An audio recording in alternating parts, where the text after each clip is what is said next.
sinal da Santa Cruz, livrai-nos Deus nosso Senhor dos nossos inimigos. Em nome do Pai, do Filho e do Espírito Santo. Amém. Meu Senhor e meu Deus, creio firmemente que estás aqui, que me vês, que me ouves. Adoro-te com profunda reverência, peço-te perdão dos meus pecados e graça para fazer com fruto esse tempo de oração.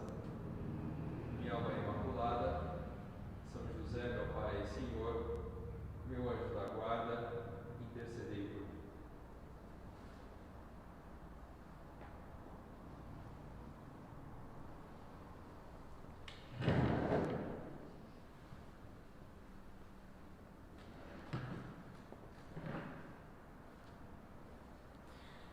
Nesse mês de maio, nós temos como tema do nosso recolhimento Nossa Senhora.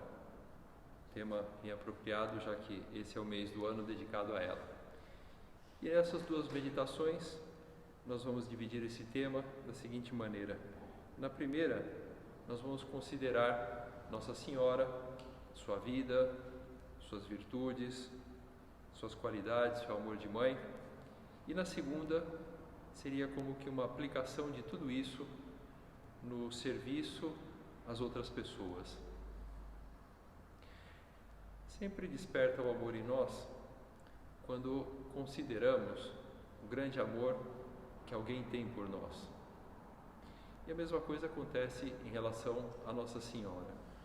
Se nós vamos contemplando a vida dela e vendo como que ela é uma verdadeira mãe, que ama toda a humanidade, nós temos aí então a chave para crescer nessa devoção a ela, nessa admiração de bons filhos. Desde o momento em que o Evangelho nos conta que foi enviado por Deus o anjo Gabriel a uma cidade da Galiléia chamada Nazaré, a uma virgem desposada com um varão chamado José, da casa de Davi. O nome da virgem era Maria. Desde esse momento, quando ela aparece nos Evangelhos, nós vemos esse desejo que ela tinha de amar muito a Deus, de querer viver a vontade de Deus. E nós necessitamos dessas referências. Quer dizer, se queremos amar a Deus também, se queremos ser santos, é necessário ter esse modelo, essa referência que é Nossa Senhora. O livro do Cântico dos Cânticos, no Antigo Testamento, usa uma expressão que vai descrevendo uma mulher e diz que essa mulher é bela como a lua. E sempre se interpretou essa mulher do Cântico dos Cânticos como Nossa Senhora. A lua é uma referência durante a noite. E é uma referência bonita. A lua cheia, embora seja algo que vimos muitas e muitas vezes na nossa vida, mas quando vemos a lua cheia, vemos que aquilo tem uma grande beleza. E é muito apropriada essa comparação das Sagradas Escrituras, falando da beleza da lua e comparando essa mulher que é Nossa Senhora. E depois, o último livro da Bíblia, o Apocalipse, volta também a essa comparação da lua, mas colocando Nossa Senhora inclusive por cima da lua. Apareceu um grande sinal no céu, uma mulher revestida do sol, a lua debaixo dos seus pés, e na cabeça uma coroa de 12 estrelas. Toda essa rica simbologia do livro do Apocalipse vai falando revestida de sol, que uma das interpretações é que Cristo estava já em Nossa Senhora. A coroa de 12 estrelas, ela é rainha de todos os apóstolos, todos os 12 apóstolos, e ela tem a lua aos seus pés, está, nesse caso, por cima da lua. Como dizíamos, necessitamos de referências. A lua acaba sendo uma referência para os homens. E Nossa Senhora é essa nossa referência na santidade. E por isso, uma forma de viver a nossa luta pela santidade é ter como referência muito viva esses momentos da vida de Nossa Senhora que nós nos lembramos no Santo Rosário, os mistérios do Rosário, os mistérios do Terço. Então nós temos aí 20 momentos da vida de Nossa Senhora e de Cristo e que nós podemos usar como uma segura referência para a nossa santidade, para a nossa luta, para ser melhores cristãos. Cada uma dessas estações vai nos ensinando alguma coisa. Existem muitos livros sobre essa meditação que se pode fazer sobre os mistérios do Rosário, todos muito bons. Em particular, existe esse de São José Maria Escrivá, que é o Santo Rosário, e que também oferece ali muitos textos de meditação. E o mais importante, cada um de nós, quando tem essa boa disposição de meditar os mistérios do Rosário, vai descobrindo pequenas coisas da vida de Nossa Senhora que nos ajudam para a santidade. Uma primeira consideração que poderíamos fazer sobre os mistérios do Rosário considerando já o primeiro mistério, a Anunciação. Quando Nossa Senhora recebe essa visita do anjo São Gabriel, informando que ela vai ser a mãe de Jesus. Como que nós consideramos a Anunciação?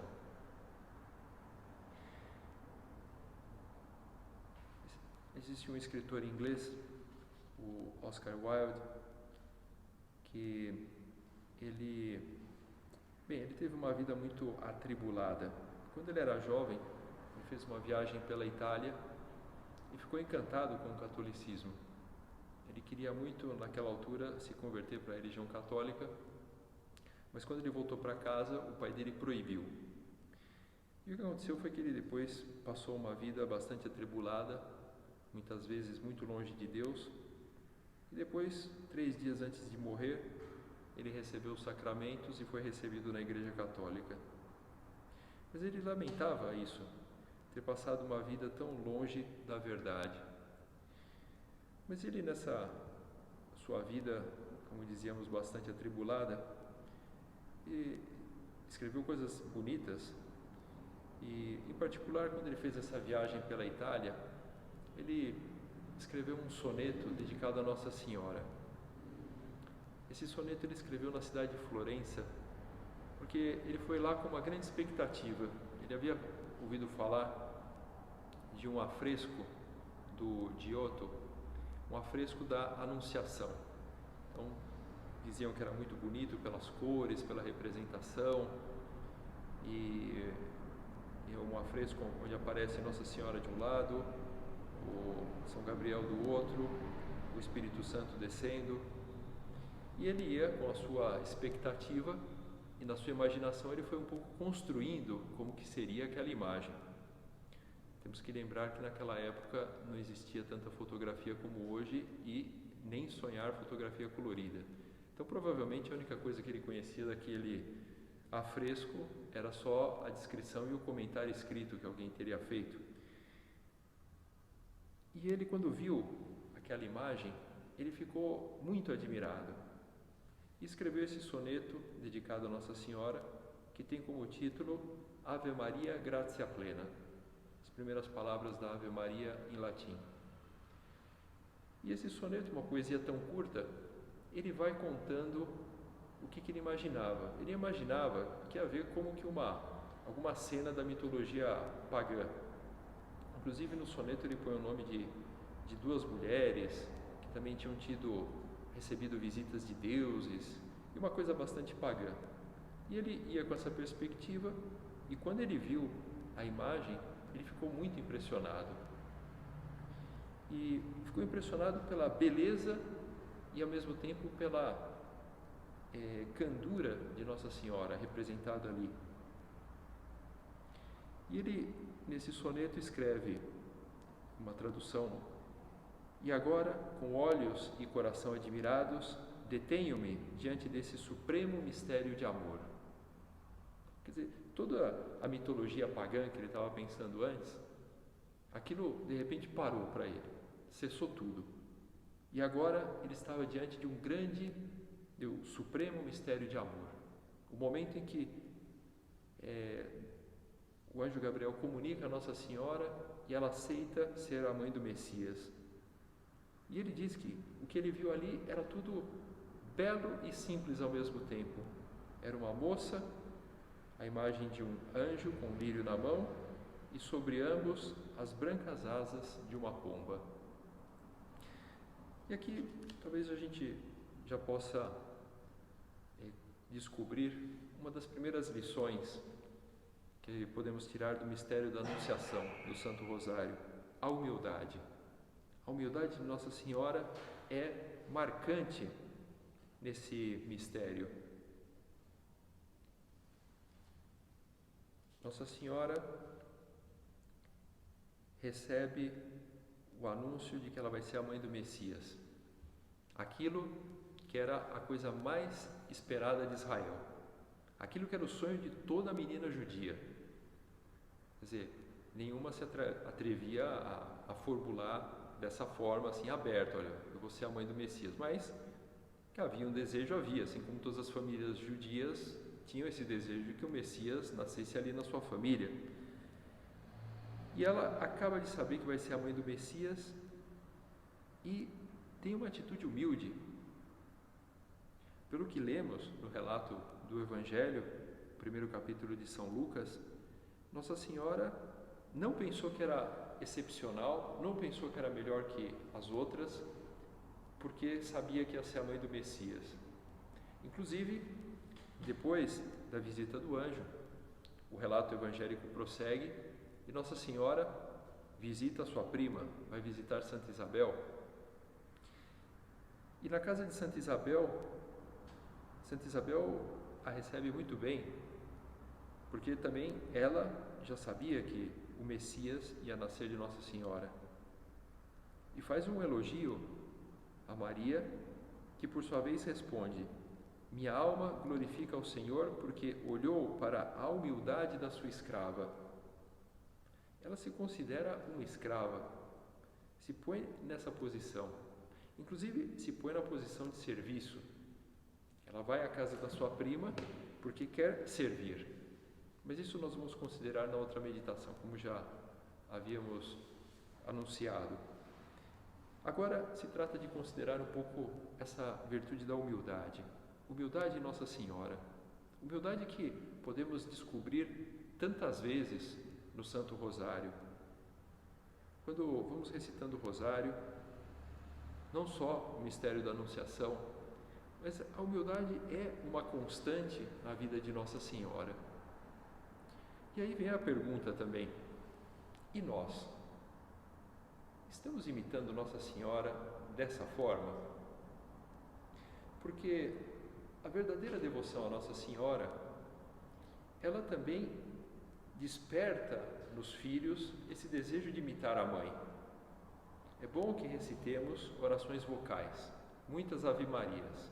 1/3 já são pelo menos 50. E cada Ave-Maria, um cristão pode ter essa certeza que Nossa Senhora está contente. Estamos dando uma alegria a ela. Então, é muito bom recitar muitas Ave-Marias, o A Salve Rainha, rezar o Regina Coeli, agora Rainha do Céu, na época da Páscoa, o Ângelus no resto do ano, e todas as outras devoções marianas que nós queiramos, são muito boas.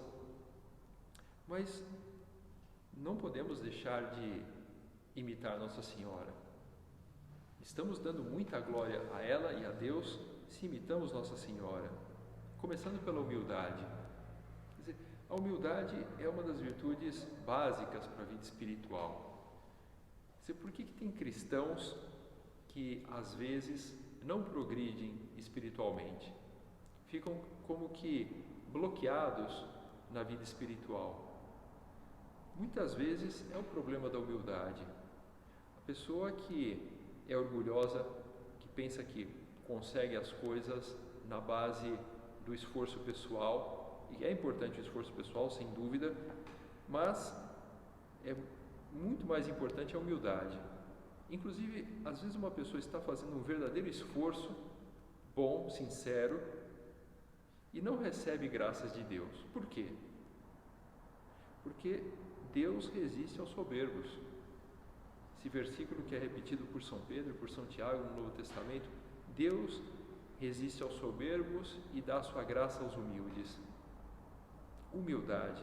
Humildade que encontramos em Nossa Senhora. Quer dizer, um dos problemas que nós temos para viver a humildade é que nós temos medo de perder a nossa imagem. Temos medo do que as pessoas podem pensar de nós, temos medo das consequências, por assim dizer. Quer dizer, se as pessoas não vão descobrindo que eu não sou tão bom assim, então isso pode ser ruim para a minha vida. Eu posso perder os amigos, eu posso perder o meu status no mundo, eu posso também profissionalmente não ser tão bem reconhecido. Pode vir esse medo e por isso vamos disfarçando quem nós somos, não vamos sendo sinceros, vai entrando o orgulho, a soberba. É importante desmascarar tudo isso. É importante querer conhecer como nós somos, mas existe o medo. Um medo que por isso devemos recorrer a Nossa Senhora. Como bons filhos, pedir a ela: mãe, ajuda-me. Ajuda-me porque eu tenho medo de ver quem eu sou. Eu tenho medo de ver os meus defeitos. Me ajuda. Me ajuda a descobrir, a ser sincero primeiro diante de Deus, conhecer a mim mesmo, ter dor dos meus pecados. Essa é a verdadeira base para construir uma vida espiritual.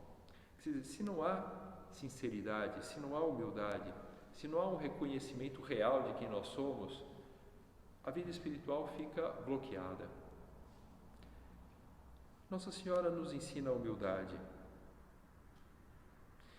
Em outros mistérios do Santo Rosário também, se nós começamos a considerar, por exemplo, dando um salto agora, estávamos falando do primeiro mistério gozoso. Se agora falamos do quarto mistério gozoso, a purificação de Nossa Senhora, também vemos aí uma grande humildade. Sem dúvida, ela que não tinha pecado, ela se submete à lei judaica e vai ao templo para apresentar Jesus, coisa que não seria necessário, porque é o próprio Deus. Você ia ao templo para oferecer uma criança a Deus, para apresentar a Deus, mas Jesus é o próprio Deus. Não tinham necessidade, nem mãe, nem filho, de ir ao templo. Mas Nossa Senhora, Jesus, também São José, têm essa humildade, querem cumprir aquilo que era a lei prescrita a todos os judeus e vai ao templo. Por isso, por exemplo, São José Maria Escrivá, considerando esse mistério, tem aquelas palavras nesse seu livro Santo Rosário: aprenderás com este exemplo, menino bobo, a cumprir a santa lei de Deus, apesar de todos os sacrifícios pessoais. Amar a vontade de Deus. Custa viver a vontade de Deus, por isso que é sempre um desafio cumprir a sua vontade. Nós temos uma coisa clara, um cristão, ele sabe que, olha, se essa é a vontade de Deus, é bom cumpri-la, é o caminho seguro, eu vou ser feliz se eu cumpro a vontade de Deus, quero cumprir a vontade de Deus, mas sempre exige algo de nós. Não é algo que se faz automaticamente e por isso tem mérito. Nossa Senhora, quando disse, também, voltando agora à Anunciação, quando disse aquelas palavras em resposta ao anúncio do anjo: eis aqui a serva do Senhor, faça-se em mim segundo a tua palavra.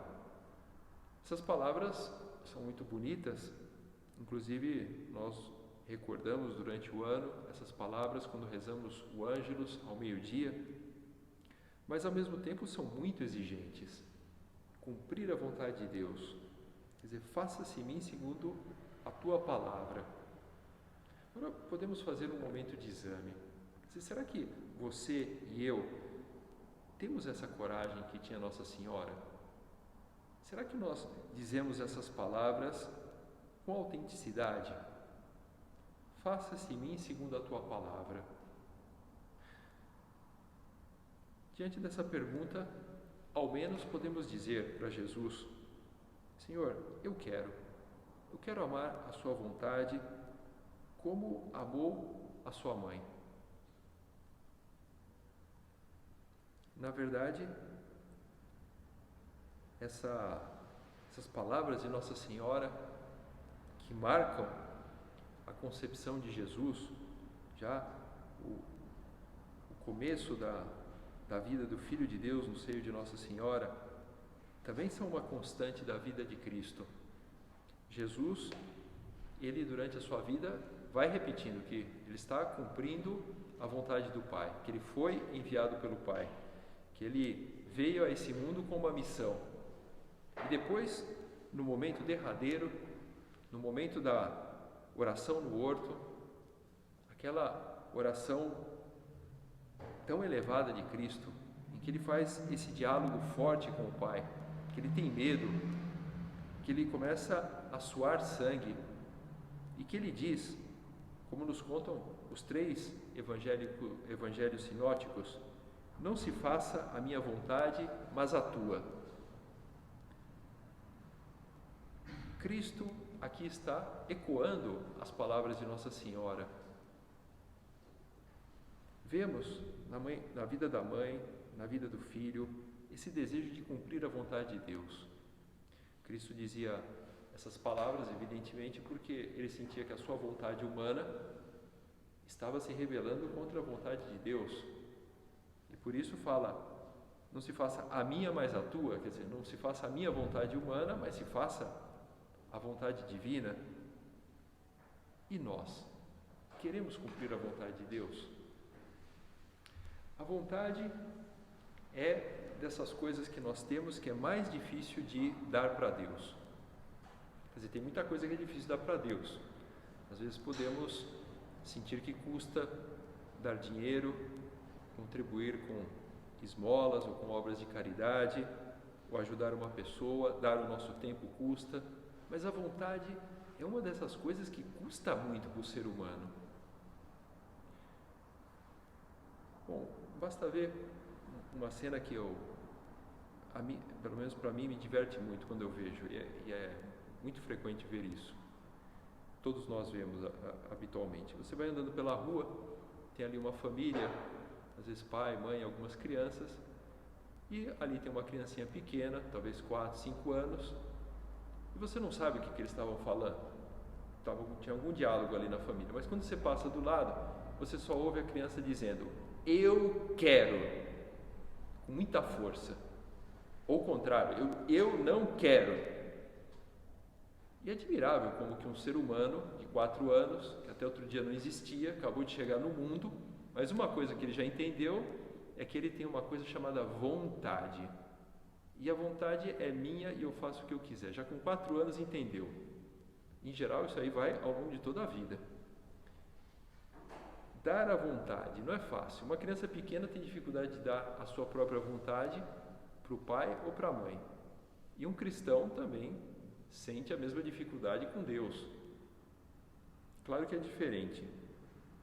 Claro que existe o caso em que custa, mas que a pessoa já descobriu que ali, na vontade de Deus, está a verdadeira vida, está a alegria, há um sentido, coisa que a criança pequena às vezes ainda não descobriu.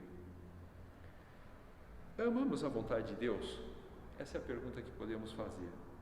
Amamos como amava Nossa Senhora? Existe essa passagem do Evangelho que às vezes dá um pouco de trabalho para explicar. E às vezes, se a explicação não sai bem, o público fica decepcionado. Eu confesso que eu já passei por isso também. Sendo público, já me decepcionei às vezes com algumas explicações. Mas vamos à passagem. Quando Nosso Senhor estava numa casa com seus apóstolos e que dá a entender que havia ainda outras pessoas além dos 12 apóstolos, e alguém traz um recado dizendo que Nossa Senhora e os seus irmãos, quer dizer, os seus parentes, estavam lá fora e queriam ver Jesus. E nesse momento Cristo diz: quem é a minha mãe e quem são os meus irmãos? E estendendo a mão para os seus discípulos disse: eis minha mãe e meus irmãos, porque todo aquele que fizer a vontade de meu Pai, que está nos céus, esse é meu irmão e minha irmã e minha mãe. Aí você lê aquilo e cai como um balde de água fria. Bom, então, Cristo tirou o mérito de Nossa Senhora? Como é que fica agora? Como é que se explica isso? E como eu dizia, quando a explicação não é boa, fica pior ainda. Então eu não me atrevo aqui a fazer uma grande explicação, eu prefiro usar o recurso católico, que nós temos uma tradição. Então você não precisa ficar inventando coisas, basta olhar para quem já pensou antes de você e você vai encontrar boas respostas. Então, em vez de ser a resposta do Padre Sérgio, que não vale muito, eu prefiro dar a resposta de Santo Agostinho, que num sermão, justamente comentando essa passagem do Evangelho, ele faz uma consideração bastante retórica, bastante no estilo de Santo Agostinho, que era professor de retórica, mas ele lança aqui uma pergunta longa. Por acaso a Virgem Maria não cumpriu a vontade do Pai? Quer dizer, quando Cristo diz que é sua mãe aquele que cumpre a sua vontade, quem que ele estava se referindo? Quer dizer, quem que cumpriu a vontade do Pai melhor? E Santo Agostinho continua: ela que deu fé à mensagem divina, ela que concebeu pela sua fé, ela que foi escolhida para que dela nascesse entre os homens aquele que seria a nossa salvação, ela que foi criada por Cristo antes que Cristo fosse criado nela. E Santo Agostinho continua com a explicação, dizendo que, na verdade, nessa frase de Cristo nós vemos o grande elogio a Nossa Senhora. E Cristo diz que ela é grande não só por um laço de afetividade entre mãe e filho, que já tem muito valor e é muito grande, mas que ela é grande porque durante toda a sua vida cumpre a vontade de Deus. Ela é mãe dele e com todo o mérito porque cumpre a vontade de Deus.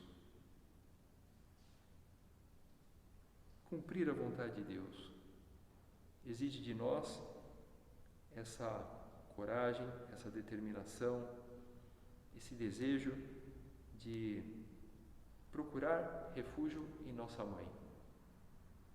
Imitá-la também nessa atitude dela de meditar as coisas no seu coração.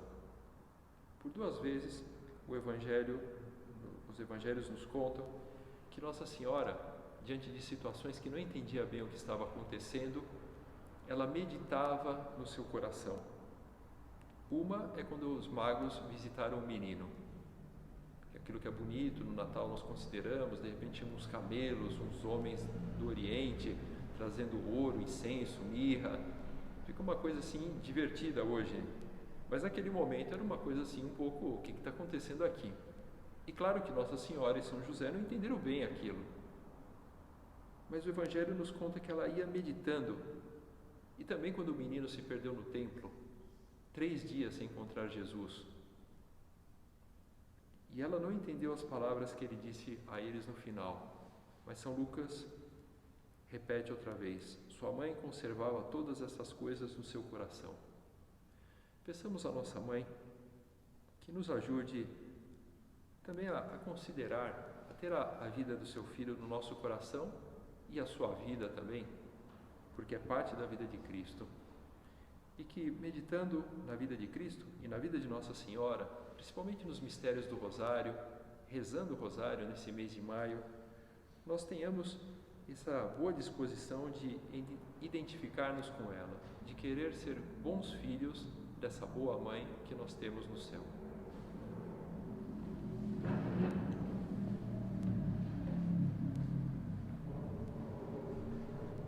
Dou-te graças, meu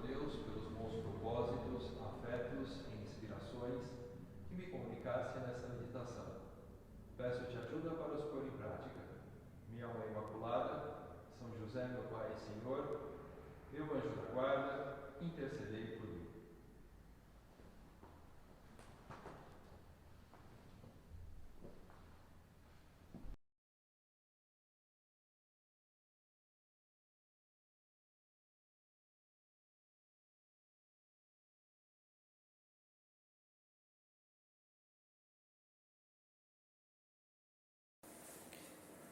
Exame, ato de presença de Deus. Valorizo o dom imenso que Jesus nos fez quando, pouco antes de morrer na cruz, olhando para Maria, nos disse: Eis a tua mãe, e a ela: Eis o teu filho. Jesus deu-nos Maria como mãe, e nós temos para com ela o amor e a confiança de um filho.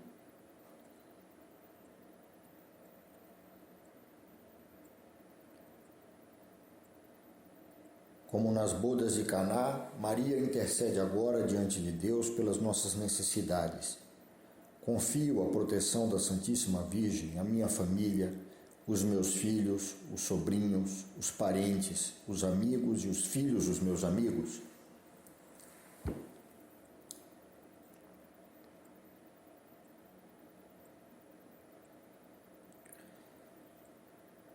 Confiando no amparo da Virgem Maria, peço-lhe que meus filhos e os filhos dos outros se aproximem mais de Deus.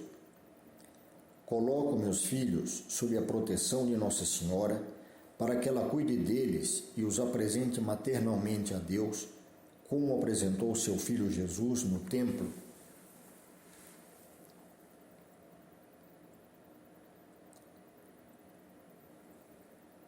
Fazei tudo o que ele vos disser. Estas palavras que Maria dirigiu aos servidores nas bodas de Caná, também as diz a cada um de nós. Peço-lhe que me ajude a cumprir, sempre e em tudo, a vontade de Deus.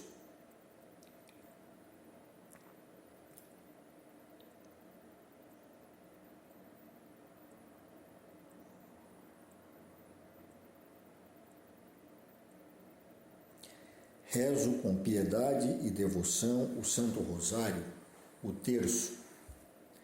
Aproveito os deslocamentos para rezar algumas dezenas. Na medida do possível, procuro reunir a minha família, pelo menos alguns dias, para honrar a Nossa Senhora com essa devoção.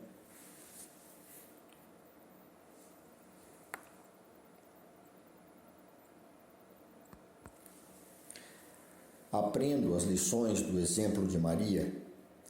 Vejo-a toda voltada para Deus e para o próximo, com um espírito generoso de serviço, e procuro imitá-la, sacrificando-me mais pelos outros.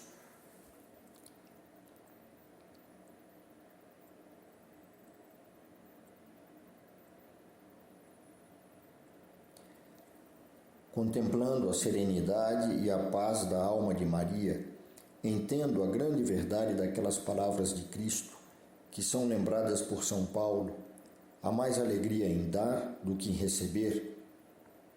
É generosa a minha disposição de servir, pensando no bem dos outros.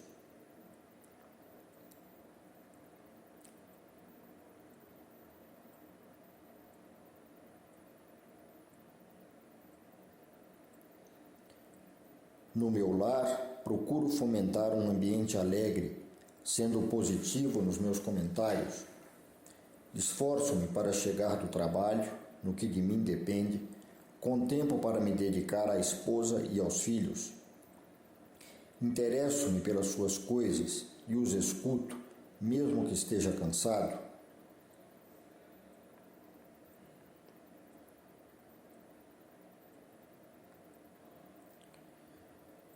Num mundo que parece perder o sentido da castidade e da fidelidade, procuro viver com delicadeza essas virtudes próprias de um homem íntegro e de um bom cristão.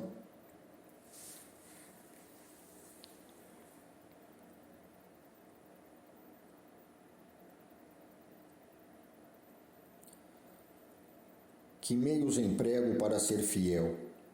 Sou prudente no relacionamento com pessoas do outro sexo.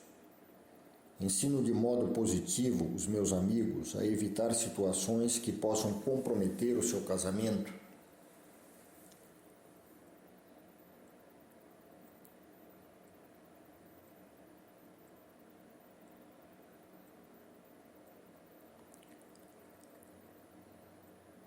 São Paulo ensina que carregamos o tesouro do Evangelho em vasos de barro. Peço a Deus, com humildade, a virtude da santa pureza. A limpeza de coração manifesta-se nos meus pensamentos, nos olhares, no domínio da imaginação e dos sentimentos. Recorro ao sacramento da confissão quando necessito, sabendo que, com o perdão, também recebo a graça de Deus para lutar. Ensino os meus filhos a se comportarem da mesma forma.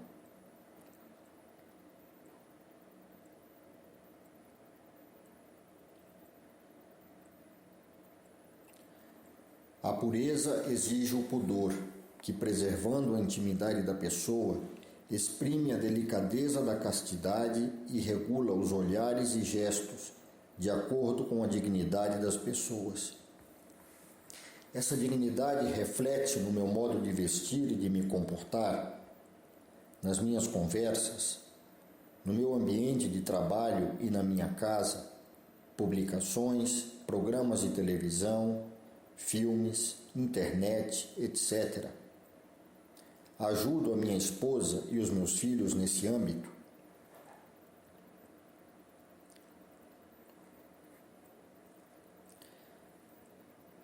Reajo com valentia diante de situações apelativas ou sensuais. Procuro colocar todo o meu empenho para que isso não aconteça. Desagravo a Deus quando vejo que é ofendido. Percebo que o meu exemplo pode levar outras pessoas a mudar de vida e que uma omissão equivaleria a uma certa cumplicidade. Sou cuidadoso e prudente no uso da internet.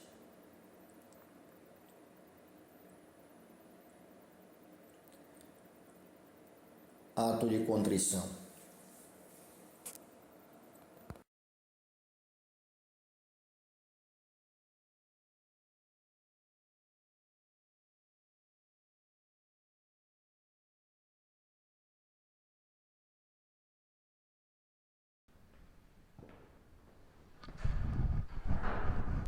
Pelo sinal da Santa Cruz, livrai-nos Deus nosso Senhor dos nossos inimigos, em nome do Pai, do Filho e do Espírito Santo. Amém. Meu Senhor e meu Deus, creio firmemente que estás aqui, que me vês, que me ouves. Adoro-te com profunda reverência, peço-te perdão dos meus pecados e graça para fazer com fruto esse tempo de oração. Minha Mãe Imaculada, São José, meu Pai e Senhor, meu anjo da guarda, intercedei por mim.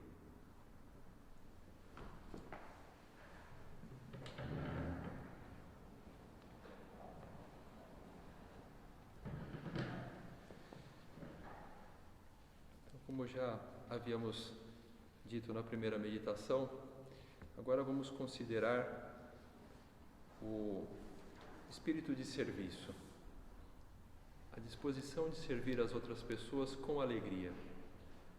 Claro, inspirados pelo modelo de Nossa Senhora, que é o tema do recolhimento desse mês. Na primeira meditação falávamos da cena da Anunciação. Então Nossa Senhora sabe que será a mãe do Messias, e como recordávamos, é o motivo suficiente para ficar contente e ao mesmo tempo sentir a tentação de pensar que é especial, que é melhor que as outras pessoas e que é mais importante que os outros. E o Evangelho nos surpreende, o relato de São Lucas, porque logo depois da Anunciação diz que Maria se levantou e foi às pressas às montanhas a uma cidade de Judá. Que cidade era essa? Onde morava Santa Isabel.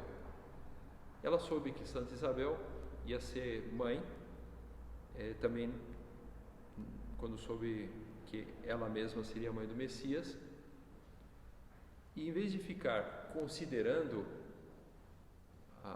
a sua própria situação, como que ela ia fazer, como que ela ia ser a mãe do Messias, ela faz essa viagem e vai ajudar a sua prima. Ela imaginou que Santa Isabel necessitaria de ajuda e vai para lá. E há um ponto também do relato do Evangelho que nós já conhecemos bem, mas que não deixa de surpreender. Quer dizer, Nossa Senhora fica bastante tempo na casa da sua prima. Maria ficou com Isabel cerca de 3 meses, depois voltou para casa. Quer dizer, 3 meses? Por que ela ficou 3 meses na casa de Santa Isabel? Bom, acho que é um desses mistérios do Evangelho que aqui nesse mundo nós não vamos saber. Podemos fazer algumas suposições. Eu particularmente imagino que, como Nossa Senhora era tão santa e provavelmente era simpática e tinha esse espírito de serviço, essa disposição de servir, Santa Isabel estaria muito contente com ela, de modo que ela ficou ali 3 meses. Porque o normal era pensar que naquela época as famílias eram grandes. Imagino que Santa Isabel devia ter muitas primas. E o normal, pensando um pouco assim com uma mentalidade atual, é bom, vamos fazer o revezamento, uma prima por semana e assim você cobre 3 meses. Não, ninguém, ao que parece, não pensaram isso. Nossa Senhora vai para lá e fica 3 meses. Os primeiros 3 meses da gestação de Cristo nesse mundo se passam fora de casa. Provavelmente era bem tratada na casa de Santa Isabel, mas não estava na sua casa, o que é sempre um incômodo. E aqui já vamos aprendendo mais uma lição da nossa mãe. Quer dizer, nós temos essa disposição de servir, de vencer as nossas incomodidades, de vencer a nossa tendência a querer uma vida cômoda para nós. Quer dizer, tudo isso supôs um esforço para Nossa Senhora. Nós não podemos ler o Evangelho de forma ingênua, pensando, muito bem, normal, uma pessoa vai para a casa da outra em outra cidade, fica ali 3 meses servindo, depois volta. É normal? Você já viu isso alguma vez? Ou você estaria disposto a fazer isso? Não, mas é que eu tenho as minhas ocupações. Bom, Nossa Senhora tinha a ocupação mais importante da história da humanidade, que era ser a mãe do Filho de Deus, era cuidar desse ser que já estava no seu seio, nos seus primeiros 3 meses.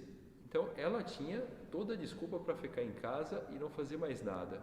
No entanto, fica ali ajudando a sua prima. E, de uma forma bastante decidida. Tem essas 2 palavras aqui no Evangelho que nós lemos. A tradução que eu li diz às pressas, outras diz com pressa. É a tradução de 2 palavras gregas que em latim se traduzem como cum festinatione. Eu cito essas 2 palavras em latim porque existe um número desse livro Sulco de São José Maria Escrivá que ele comenta justamente essas 2 palavras, dizendo: quando Isabel precisa dela, diz o Evangelho, que vai com festinatione, com pressa alegre, aprende. Nossa Senhora vai com pressa. Com festinatione quer dizer com pressa. Uma vez eu fiquei surpreso de ver que essa expressão ela aparece só 2 vezes no Novo Testamento. Tanto a expressão em latim, como a expressão original em grego, que são 2 palavras também, preposição com e outra palavra que significa pressa, só aparece 2 vezes no Novo Testamento. As 2 vezes, essa expressão é usada para descrever uma coisa que uma moça fez, uma moça jovem, e fez com pressa, com rapidez, com determinação. Uma é Nossa Senhora. E o que me chamou a atenção e na verdade me deixou muito impressionado é que existe uma diferença abismal entre essas 2 moças. Uma Nossa Senhora e a outra é a filha de Herodíades. que quando a mãe ouve que Herodes prometeu a filha até a metade do seu reino, e a filha pergunta para a mãe: o que eu peço? A mãe diz: a cabeça de João Batista. E o Evangelho diz que a moça vai com festinazione, vai com pressa pedir a cabeça de João Batista ao rei Herodes. Quer dizer, uma para fazer a vontade de Deus, para fazer uma coisa boa, ajudar a sua prima, servir a sua prima, ela vai com pressa. A outra, para cometer um dos piores crimes do Novo Testamento, vai com pressa também. Quer dizer, nós temos dentro de nós pressa para fazer as coisas. Pressa no sentido de desejo de ver realizado aquilo que é do nosso interesse. Nós queremos que se realize rápido. Talvez até hoje, com as facilidades da tecnologia, nós vamos ficando mais apressados. Você compra um produto e você espera que ele chegue já no dia seguinte na sua casa. E você quer saber a resposta para alguma coisa e espera, mas hoje está tudo na internet, então eu tenho que achar a resposta. Nós vamos ficando um pouco apressados. Vamos agindo com festinazione. Só que essa pressa, é importante que ela esteja bem direcionada. Quer dizer, qual é a minha pressa? Minha pressa é como de Nossa Senhora? Ou será que é como da filha de Herodíades, né? Deus nos livre de um crime desse tipo, claro, mas é importante pensar, para as coisas de Deus, que é servir as outras pessoas, eu tenho essa disposição rápida de servir? Espírito de serviço sempre exige de nós algumas disposições. Uma primeira, sem dúvida, para servir é necessário entender a outra pessoa, ouvir. Quer dizer, o que aquela pessoa necessita? Quer dizer, eu acho que todos temos a experiência, certamente você e eu temos essa experiência, de uma pessoa que tenta nos servir, mas faz tudo errado. E você fica profundamente decepcionado.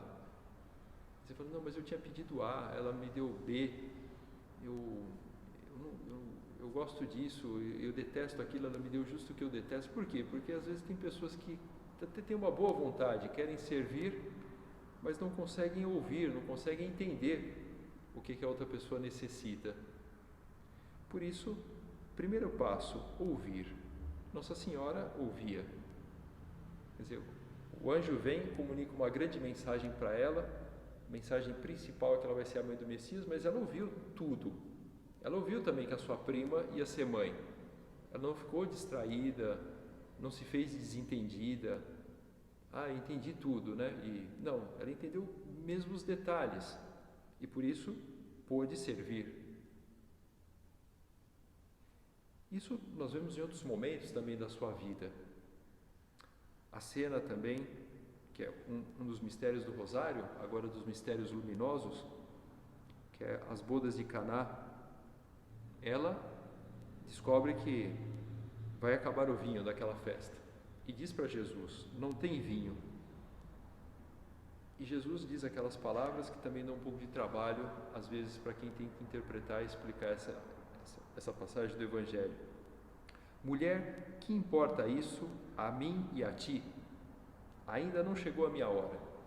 De novo, parece que foi um balde de água fria nas palavras de Nossa Senhora, no pedido que ela comunicou a Jesus.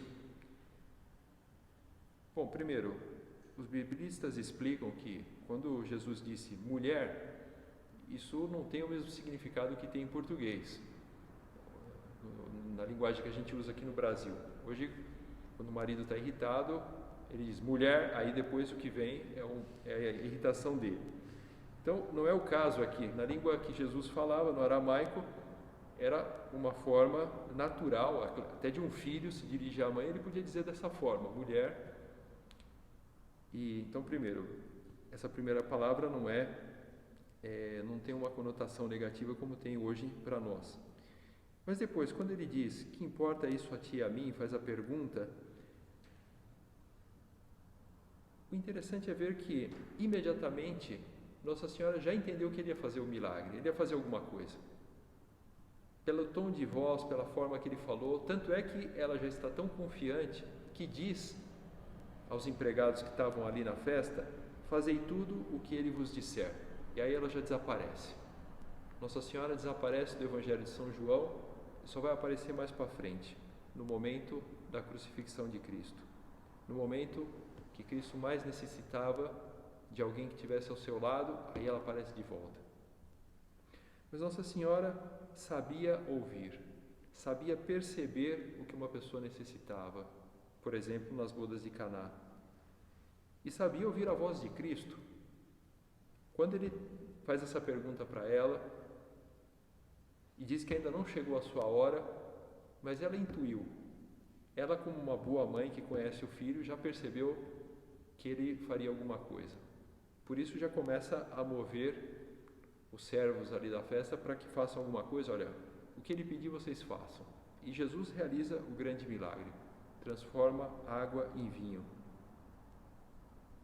Entender, escutar, primeiro passo para servir. Pode parecer óbvio o que eu estou falando, mas nós temos essa experiência que não é fácil. Em geral, nós temos um mundo dentro de nós com muitas coisas e muitas vezes queremos falar. Por isso tem um provérbio popular que diz que falar é prata. É valioso falar, é prata, mas ouvir é ouro. Essa habilidade de ouvir. Podemos também recorrer a Nossa Senhora, já que estamos falando não só de um esforço humano que devemos fazer, mas é um esforço sobrenatural, no sentido de que contamos com a graça, contamos com esse apoio divino. Pedir a ela: mãe, me ajuda nisso. Você que sabia ouvir, você como uma boa mãe descobria as necessidades das outras pessoas, me ajude a descobrir também como ajudar as pessoas, como perceber o que elas necessitam. Se queremos servir, outra característica também que podemos imitar de Nossa Senhora é a sua capacidade de sofrer. Quer dizer, uma pessoa que quer servir tem que ter essa disposição. Não, eu estou disposto a sofrer. Tem pessoas que às vezes têm uma boa disposição para viver a vida cristã, querem ser pessoas boas, mas não querem sofrer. E acabam frustradas. Quer dizer, um cristão, se quer servir, tem que estar preparado para isso. Você vai sofrer. Você vai sofrer como sofrem as mães, por exemplo, que estão dispostas a cuidar dos filhos e não receber retribuição. E tem mães que sofrem muito. Mães que às vezes os filhos se perdem de diversas formas. Podemos pensar, por exemplo, um filho drogado. A mãe está sofrendo horrores com aquilo, mas ela não desiste do filho. Amar é ter essa disposição, querer servir também, essa disposição de sofrer. Isso também é uma constante na vida de Nossa Senhora.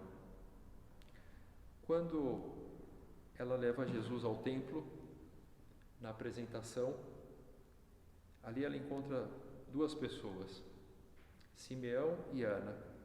E Simeão, que já tinha muita idade, e então disse que finalmente ele já pode ir embora desse mundo, porque ele viu o Messias, mas ele faz já uma profecia: uma espada traspassará a tua alma. Quer dizer, uma espada vai atravessar a sua alma. É uma bela perspectiva para uma mãe, com um filho no colo, e já sabia que, olha, você vai sofrer muito. Não sabia como. E, de fato, Nossa Senhora sofreu muito. Sofreu principalmente no momento da cruz, mas já antes. Mas no momento da cruz, como sabemos e como contemplamos algumas semanas atrás, na Semana Santa, foi o grande momento de entrega de Cristo à humanidade, de sofrimento de Cristo e de sofrimento também de Nossa Senhora. Ela que não estava crucificada fisicamente, mas espiritualmente sim. Quer dizer, se imaginamos Cristo na cruz, como que sofreria uma mãe vendo o seu filho morrer? Quer dizer, é um sofrimento enorme, um sofrimento terrível, e ver o seu filho morrer de uma forma injusta, um filho inocente, um filho que não fez o mal, que é o próprio Deus, morrendo na cruz. E o Evangelho nos diz que ela estava junto à cruz de Jesus. E nesse simples verbo estava, que em grego, no original, depois a tradução em latim também, esse verbo não quer dizer só estar, como é o nosso verbo em português, mas quer dizer estava em pé. Por isso também muitas traduções escrevem dessa maneira, estava em pé. E com essa palavra, estava em pé, nós sabemos que ela não cedeu à dor, que o seu filho necessitava do seu apoio, da sua ajuda, e ela sabia, bom, eu não posso desmaiar agora, não posso me dar o luxo aqui de cair na terra e ficar com a minha dor e o meu sofrimento, porque meu filho está sofrendo mais que eu, e o consolo que eu posso dar a ele é se eu estou aqui diante dele, em pé, para que ele me veja melhor, e o tempo todo eu fico aqui em pé, mesmo sofrendo muito, mesmo com desejo de entregar os pontos, Nossa Senhora estava ali, em pé. O sofrimento que é a outra face da moeda do amor e do espírito de serviço. Tanto é famoso esse momento da vida de Nossa Senhora, que ele foi inspiração para muitas manifestações artísticas. Então, tem um poema da Idade Média que justamente ficou conhecido como Stabat Mater. O primeiro verso dele é Stabat Mater Dolorosa, a mãe dolorosa estava em pé. E vai uma sequência de 20 estrofes, de tercetos, de 3 versos cada estrofe, vai descrevendo essa dor de Nossa Senhora diante de Cristo na cruz. Esse poema é lido na missa do dia 15 de setembro, que é a festa de Nossa Senhora das Dores. E foi depois musicado por vários compositores, Vivaldi, por Haydn, por Verdi, um poema que ficou muito famoso. E toda a inspiração é essa contemplação de Nossa Senhora suportando o sofrimento, servindo o seu filho na cruz, servindo toda a humanidade. Ela naquele momento recebe ainda um pedido do seu filho, que recebesse São João como um filho. E em São João, ela recebe toda a humanidade, ela é mãe de todos nós. Nossa Senhora sofreu com seu filho na cruz e sofre ainda hoje, sofre por nós, com os nossos pecados também. Da mesma forma que pedimos perdão a Cristo, também podemos dirigir palavras de consolo e de amor a Nossa Senhora, que como é uma boa mãe, e quando nos vê com os nossos defeitos, com os nossos pecados, ela sofre também. Isso também é um estímulo para nós na luta contra os pecados, de pensar, não, mas eu quero estar mais perto dessa minha mãe, que um dia verei no céu, e a melhor preparação é afastar-me do pecado, pedir perdão a Cristo e também pedir a ela que nos perdoe e que interceda junto a Deus pelo nosso perdão. E saber servir é saber consolar. Nossa Senhora recebe essa tarefa do seu filho de ser a mãe de São João e ser a mãe de todos nós, e ela vai vivendo essa maternidade. Desde aquele momento até hoje, Nossa Senhora é a mãe dos cristãos. Tanto que o livro dos Atos dos Apóstolos, ele começa dizendo isso. Já no primeiro capítulo, no começo, quando descreve rapidamente a ascensão de o Senhor aos céus, diz que todos eles, os apóstolos, os primeiros cristãos, perseveravam unânimes em oração, com as mulheres e com Maria, a mãe de Jesus. Ela estava ali. Ela sabia que a missão dela não tinha acabado. Também, nesse livro Santo Rosário, já citado no recolhimento, o autor escreve: mas tu e eu nos sentimos órfãos, estamos tristes e vamos consolar-nos com Maria. Consolo que todo cristão necessita, consolo que nós precisamos, que às vezes podemos sentir tentação de tristeza, que é um grande perigo, sentir a tentação de desanimar, sentir a tentação de pensar que as coisas não dão certo. Esse consolo nós temos que buscar em Nossa Senhora, pedir apoio a ela. É uma história que se conta, por exemplo, você pode encontrar essa história nesse livro A Arte de Aproveitar as Próprias Faltas, do Tissot. Nesse livro conta a história uma história de exorcismo, que uma vez uma pessoa estava possuída pelo demônio e tiveram a ideia de que era melhor levar o possesso até o túmulo de São Francisco de Sales e fazer o exorcismo ali. E porque parecia que era um tipo ali de possessão que estava um pouco mais pesado do que os outros tipos. Em um determinado momento, como a coisa estava um pouco difícil e o exorcista não estava conseguindo expulsar o demônio, tinha ali uma freira que estava acompanhando e ajudando, e ela disse: ó Santa Mãe de Deus, rogai por nós. Maria, Mãe de Jesus, socorrei-nos. E aí o relato conta que o demônio, quando ouviu aquilo, parou e disse: Maria, Maria, e eu que não tenho Maria, não pronuncieis esse nome, que me faz estremecer. Se houvesse uma Maria para mim, como a tendes para vós, não seria o que sou, mas eu não tenho Maria. Palavras desesperadoras. E depois ele ainda continua: se eu tivesse um só instante dos muitos que desperdiçais, sim, um só instante e uma Maria, não seria um demônio. Como que nós aproveitamos todos esses instantes que nós temos, que nós podemos estar com Nossa Senhora? Nós temos essa consciência que ela está junto de nós, como estava junto a São João, aos pés da cruz de Cristo? Nós rezamos o terço todos os dias. Essa oração que dá muita alegria a Nossa Senhora, que ela pediu, por exemplo, em Fátima, na mensagem de Fátima, pediu que as crianças rezassem o terço todos os dias. Nós rezamos. É fácil rezar o terço todo dia. Ainda mais se temos que nos deslocar por uma cidade como São Paulo. Se estamos em transporte público, ou se estamos dirigindo automóvel, é fácil rezar o terço. Inclusive até rezar mais de um.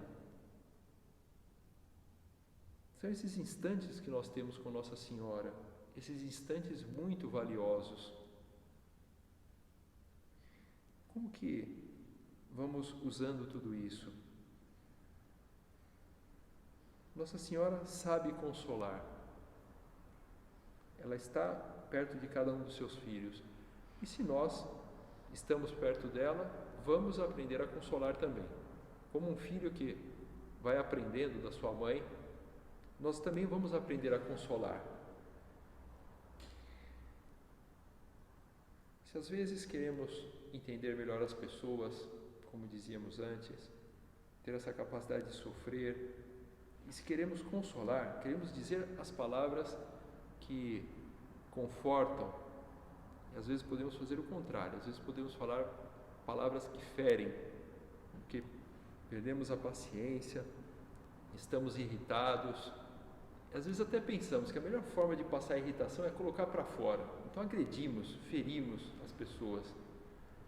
Se nós queremos dar a volta por cima e viver de outra forma, pensando, não, mas isso aqui é uma forma indigna, é indigno de um cristão viver assim.